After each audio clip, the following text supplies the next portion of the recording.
Okay, so now we have Jessie I should have had Jessie in the first part of the video, but I didn't realize that, of course, Jessie lives in the house. She's going to have experiences in the house.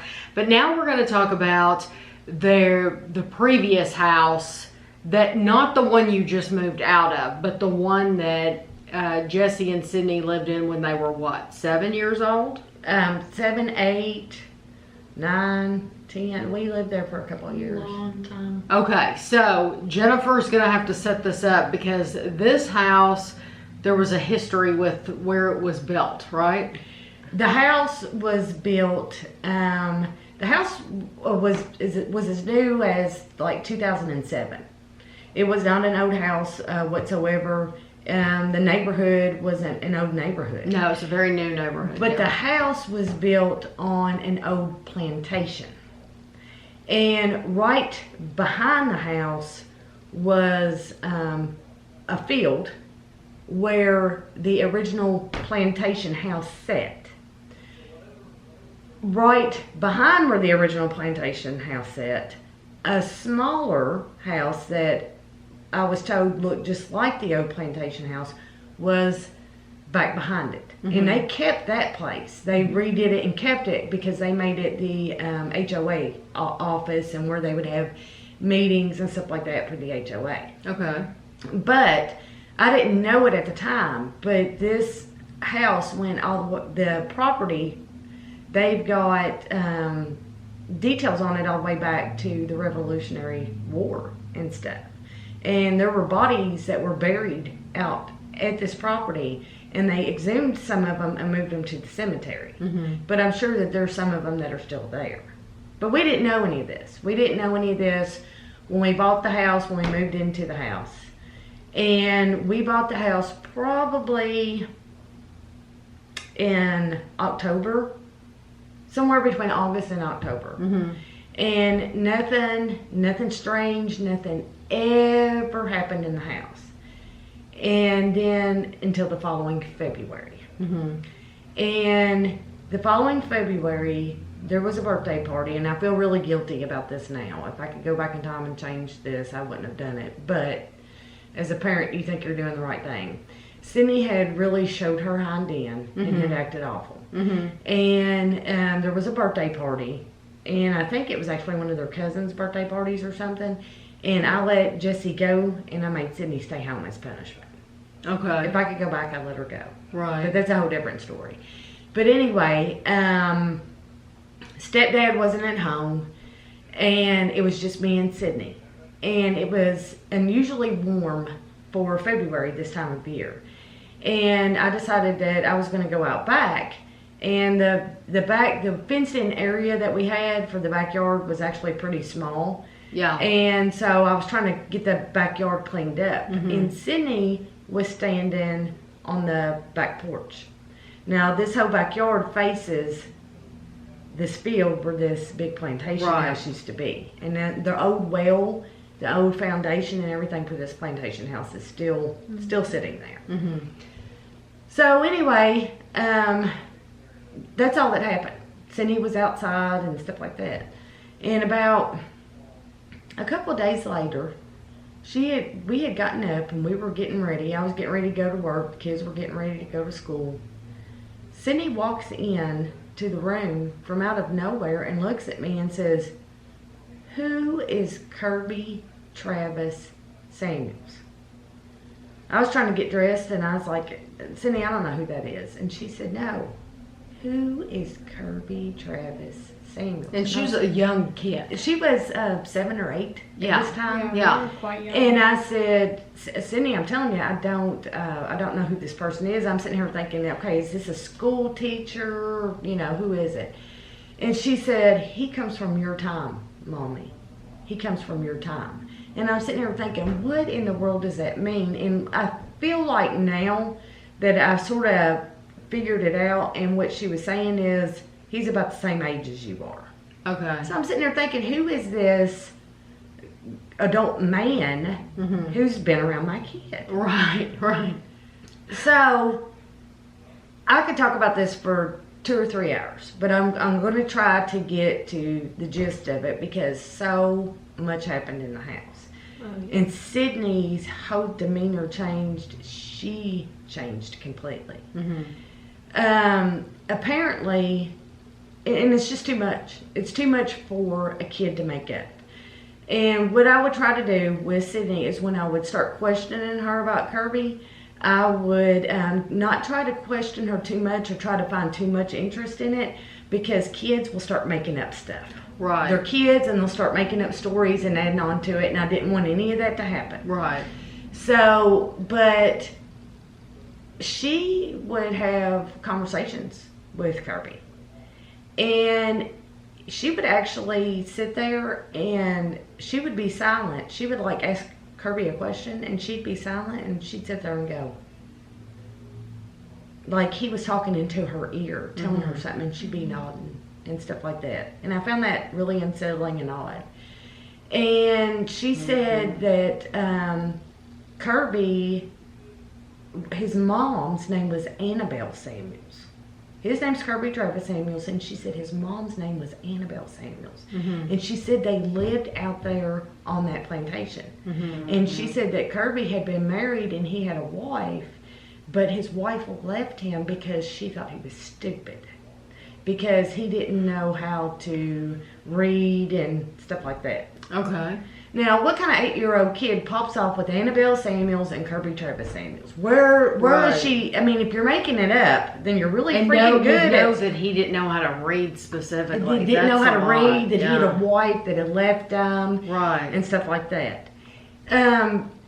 Apparently, Kirby did not like Jesse, and he did not like the stepdad at the time. Right. But he liked me. And he liked Sydney, which was really unsettling for me because weird stuff started happening in the house. Stuff would get moved.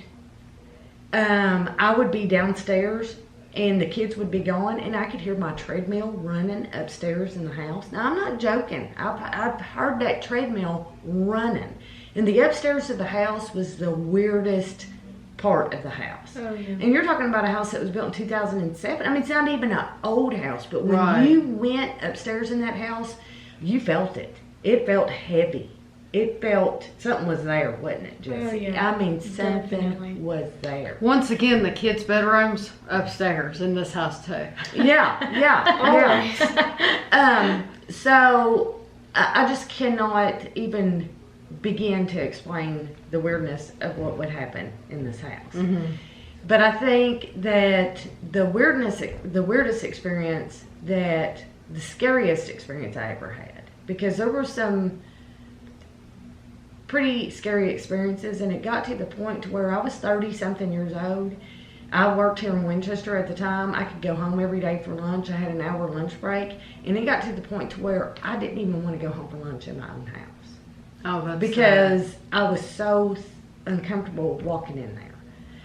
But the scariest experience that I had is me and the stepdad were laying in bed one night. We were asleep, and it's about 2 o'clock in the morning, and Jessie comes downstairs and she's crying. And she wants to get in the bed with us.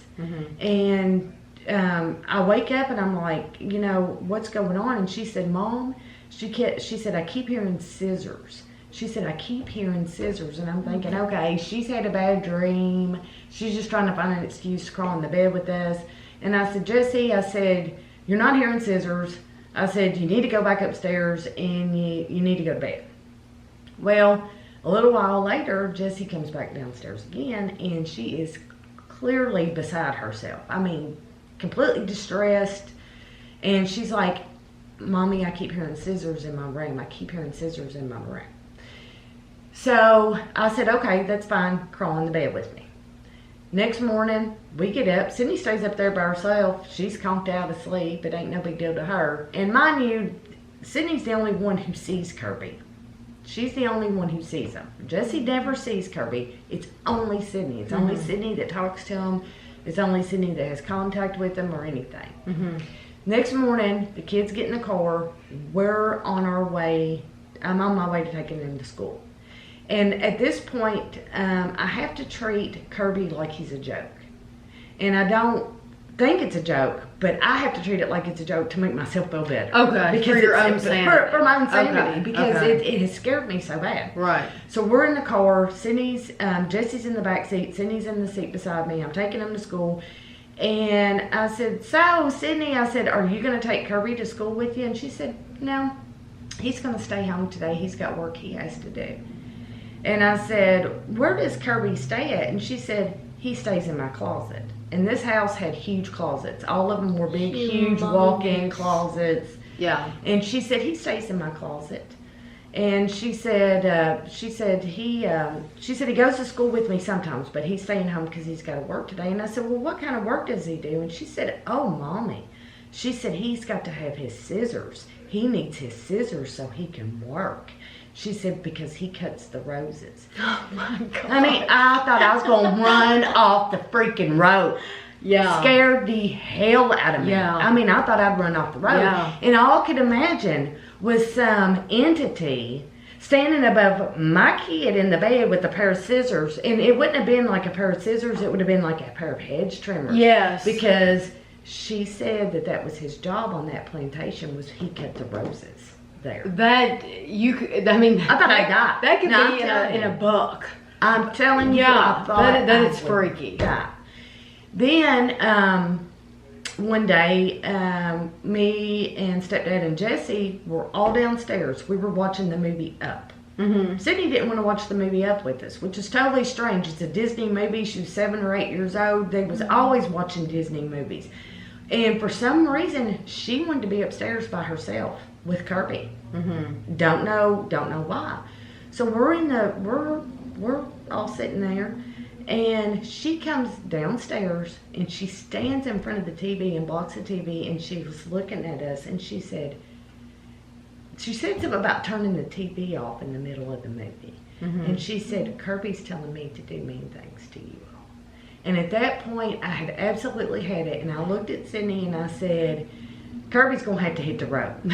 I said, Kirby's gonna have to hit the road. I said, Kirby can stay here. I said, when Kirby starts saying, you need to do mean things, he's gonna have to hit the freaking I'm picturing road. The Exorcist in her hand. But Sydney's just highly sensitive. Highly sensitive She to is. this kind of She stuff. still is. Yeah. She, to this Sydney's day. odd. Yeah. Sydney's a different child.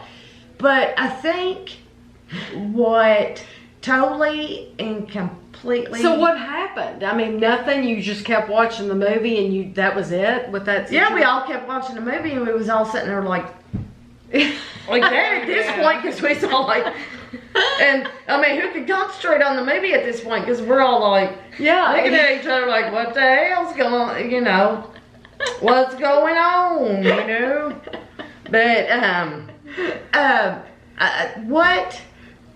what surprised me the most out of everything that happened was that because of the way Mom was, because of the way that we grew up and how we grew up, there was no mention of ghosts. You didn't talk about Ouija boards. You didn't talk about tarot cards. Mom would not have it.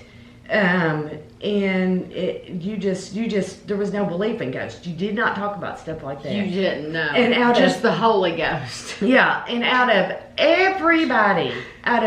everybody, Mom was the one person who believed every single thing that Sydney said, believed it to a T. But she didn't believe that Kirby was a ghost.